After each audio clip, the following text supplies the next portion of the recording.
Video content has been made available for information and educational purpose only. Unidirectional trade strategy is a copyright content of IFMC. Good morning and welcome to the episode of तैयारी अगले सप्ताह की। दोस्तों, सबसे पहले आप सब लोगों को दशहरा की बहुत बहुत शुभकामनाएं। आज छुट्टी है तो टास्क का वीडियो जाना है, तो इसीलिए मेरे पास फ़ोन आया कि सर एक छोटा सा वीडियो फटाफट आपको भेजना है, तो मैं घर से ही शूट कर रहा हूँ।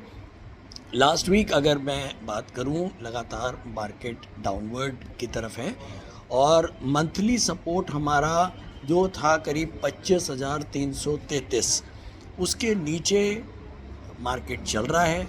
लेकिन हाँ, जैसे हम बार बार बोलते हैं कि ये एक मेजर बड़ा इंटरवल का सपोर्ट है, इसके नीचे मार्केट को सस्टेन करना ज़रूरी है। और सस्टेन की डेफिनेशन मंथली पैरामीटर्स के ऊपर मैं पहले भी कई बार बता चुका हूँ कि बड़ा इंटरवल है, कम से कम 12 ट्रेडिंग डे हमको इस लेवल के नीचे सस्टेन करना होगा, तभी हमको कुछ कंफर्मेशन मिलेगी कि हाँ मार्केट मंथली इंटरवल्स के ऊपर डाउनवर्ड हो गया। मेरे ख्याल में अभी 7 दिन हो चुके हैं। 7 दिन तक हम लोग जो हैं वो अपने मंथली पैरामीटर के नीचे हैं, जो कि एक बहुत अच्छा साइन नहीं है मार्केट के लिए। लेकिन अभी भी 3, 4, 5 दिन का एक ग्रेस पीरियड है मार्केट के लिए। और यू नेवर नो, मार्केट ने इससे पहले भी 2-3 महीने पहले भी यही काम हुआ था कि जब हम मंथली के नीचे आए थे, लेकिन वापस 10 दिन तक शायद हम नीचे थे और 11वें और 12वें दिन मार्केट ने वापस मंथली लेवल्स को, मंथली के रेजिस्टेंस को क्रॉस करके ऊपर क्लोज किया। अगर जो मुझे याद है करीब 11 महीने हो चुके हैं according to UDTS, unidirectional trade strategies. अगर मैं मंथली पैरामीटर की बात करूं तो 11 कंटिन्यूस मंथ हैं जिसमें हम मार्केट जो है वो लगातार बुलिश है। एक बार भी, एक मंथ में भी पिछले 11 महीने में ऐसा नहीं हुआ कि मार्केट ने कहीं कोई reverse candle according to UDTS दी है। वैसे मार्केट नीचे आया होगा कई बार, लेकिन हम यहाँ बात करते हैं केवल यूनिडायरेक्शनल ट्रेड स्ट्रैटेजीज़ के हिसाब से। तो UDTS के ऊपर मंथली में अभी तक 11 महीने से हम कोई मंदी नहीं देखी है। लेकिन इस बार होता है कि नहीं, अभी 4-5 दिन ट्रेडिंग डेज बाकी हैं, हम देख लेंगे। हाँ, अगर मैं वीकली और डेली की बात करूं तो उन दोनों के पैरामीटर्स के ऊपर हम डाउनवर्ड हैं। मंथ का जो सपोर्ट था वो था 25,333 और वीक का जो सपोर्ट था वो टूट चुका है। अब उसका रेजिस्टेंस बन चुका है, आप लोग नोट करें, 25,084, यानी कि 25,084 जो है वो वीक का रेजिस्टेंस है। और डे का जो रेजिस्टेंस समय चल रहा है वो चल रहा है 24,985। तो बेसिकली मार्केट जो है वो डेली और वीकली दोनों लेवल्स के ऊपर डाउनवर्ड है। मंथ के ऊपर अभी भी हम बुलिश हैं। तो ओवरऑल मार्केट टाइसी सिचुएशन चल रही है। कई लोगों के फ़ोन आते हैं, सर मार्केट नीचे है, काफ़ी रिलायंस जो है वो करीब 10% नीचे आ गया, क्या करना चाहिए, लेना चाहिए। देखिए, अगर 2 चीज़ें हैं, ये ना बड़ा कॉम्प्लिकेटेड क्वेश्चन होता है या बड़ा कॉम्प्लेक्स क्वेश्चन होता है जब कोई इस तरह से बात करता है या इस तरह से क्वेश्चन पूछते हैं कि सर क्या करना चाहिए। डिपेंड करता है कि आप क्या करना चाहते हैं। आप इन्वेस्टर हैं या ट्रेडर हैं। आपने अगर 5, 7, 8 साल के लिए सोचा हुआ है तब तो कोई आपको चिंता करने की ज़रूरत ही नहीं है। लेकिन अगर आप सोचते हो कि भैया मुझे 1-2 साल के लिए ट्रेड कर रहे हैं या 1-2 साल के लिए आपने पैसे को डाला हुआ है, तो शायद आपका नज़रिया अलग होगा। तो मैं तो इतना ही मानूंगा, जो मार्केट में प्रेजेंट है वो सच है। इस समय अगर मार्केट नीचे है तो यही सच है। आप ज़बरदस्ती के बहकावे में आजकल लोग चलते हैं कि नहीं मार्केट, क्योंकि लोगों ने कभी मार्केट को गिरते हुए नहीं देखा, मार्केट को पिछले 10-15 सालों में बढ़ते हुए ही देखा है। अगर मार्केट आप मान के चलें 2 या 3 साल मार्केट में कहता हूँ बढ़ती नहीं है और यहाँ से 1000-1500 पॉइंट नीचे भी रहती है, तब भी आप इसको क्या मंदा मानेंगे? ये मंदा नहीं है, लेकिन आपको ये फ्रस्ट्रेट कर जाएगी, आपका पैसा घटा हुआ ही मिलेगा आपको। तो इसीलिए आपको यहाँ पर बहुत सतर्क रहना चाहिए और मार्केट में उतना ही पैसा डालना चाहिए जिससे आपको घबराहट ना हो। तो ओवरऑल ट्रेडर्स के हिसाब से मार्केट नेगेटिव है। बहुत ज़्यादा बुलिश पोजीशंस ना बनाएं और अगर कहीं 25,333 के नीचे हम सस्टेन करते हैं तो कहीं ना कहीं एक बेयर ट्रेंड फिर से स्टार्ट हो सकता है। और वो बेयर ट्रेंड आगे जाके कितना बड़ा होगा ये कहना बड़ा मुश्किल होगा। और अगर मैं न्यूज़ और डेटा की बात करूं, ग्लोबली बहुत ज़्यादा अनसर्टेनिटी बनी हुई है। एक तरफ इराक और ईरान, यूक्रेन और रशिया तो बहुत पहले से चल रहा है।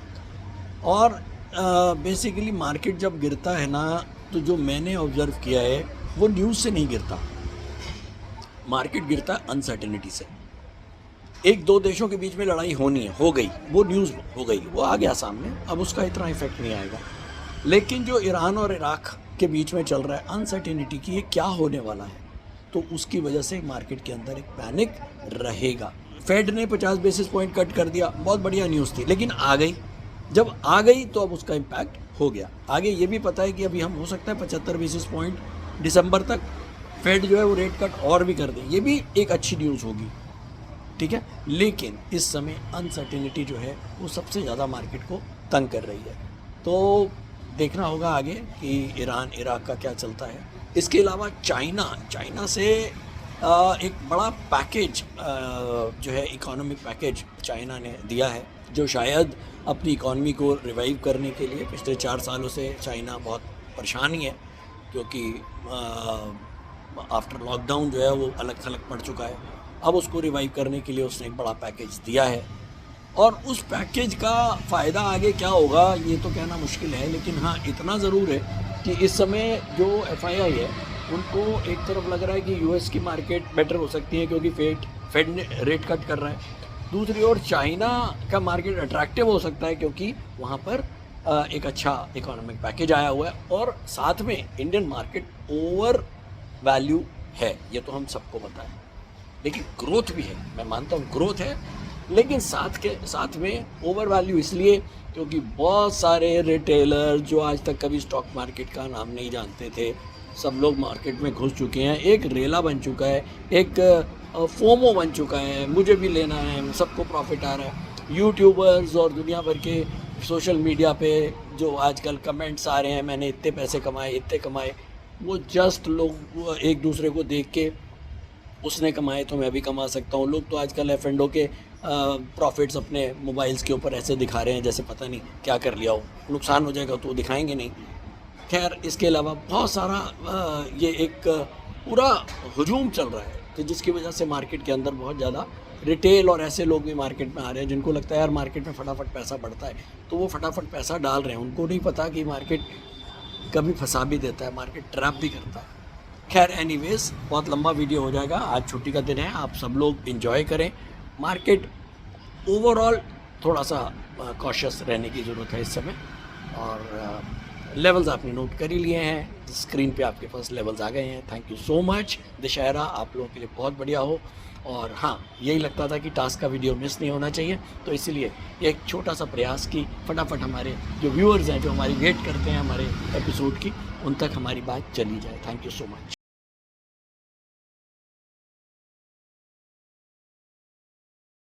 स्टॉक ट्रेडिंग के दौरान मुझे क्या खरीदना चाहिए और मुझे क्या बेचना चाहिए, मुझे कब खरीदना चाहिए और मुझे कब बेचना चाहिए, ये सवाल आपको परेशान करते हैं।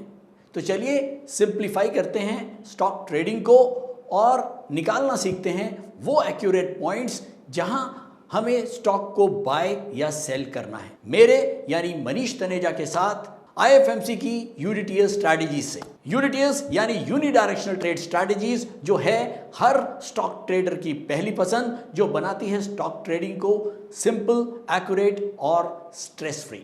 यूनिटीएस स्ट्रैटेजीज सभी इंटरवल्स पे काम करती है, चाहे वो इंट्राडे हो, पोजिशनल हो या लॉन्ग पोजिशनल हो। मेरे 26 सालों के एक्सपीरियंस और एक्सपर्टीज का निचोड़ है यूनिटीएस। IFMC की लोकप्रियता का राज है उसकी copyright strategies, and IFMC is unchallenged leader in stock market education. IFMC is now a school of 10 million learners, awarded twice by Delhi City Icon Awards. So let's begin UDTS online course by IFMC.